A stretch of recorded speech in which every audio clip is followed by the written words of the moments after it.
नमस्कार मित्रांनो, इन्फ्रास्केप चॅनलवर तुमचे स्वागत आहे. भारताने हायस्पीड प्रवासाच्या दिशेने एक मोठे पाऊल उचलले आहे. IIT मद्रास इथे देशातला पहिला हायपरलूप टेस्ट ट्रॅक तयार करण्यात आला आहे. या ट्रॅकवर 1000 km/hने प्रवास करणे शक्य होणार आहे.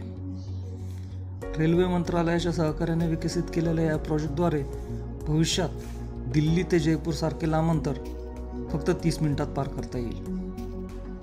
रेल्वे मंत्री अश्विनी वैष्णव म्हणाले की इंडियन रेल्वेच्या मदतीने IIT मद्रासने 422 मीटरचा टेस्ट ट्रॅक डेव्हलप करण्यात यश मिळवल्यानंतर सरकार आता व्यावसायिक वाहतुकीसाठी 50 किलोमीटरचा कॉरिडॉर डेव्हलप करण्याचा प्लॅन आखत आहे.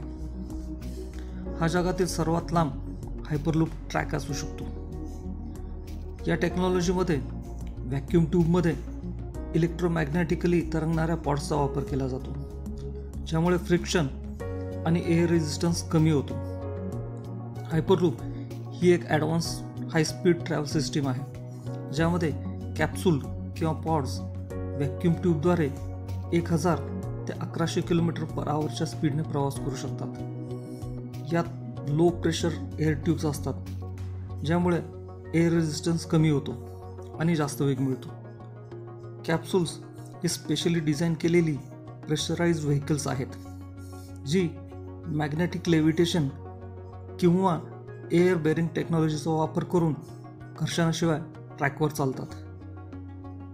पॉड्स इलेक्ट्रिक मोटरद्वारे स्पीड पकडतात, त्यामुळे ट्यूबमधून हायस्पीड ट्रॅव्हल शक्य होतो. या टेक्नॉलॉजीमुळे लोकांना जलद आणि सुरक्षित प्रवासाचा अनुभव येईल. यामुळे भारताची पब्लिक ट्रान्सपोर्ट सिस्टीम बदलू शकते. अशाच इन्फॉर्मेटिव्ह व्हिडिओसाठी प्लीज लाईक करा, शेअर करा, सबस्क्राईब करा.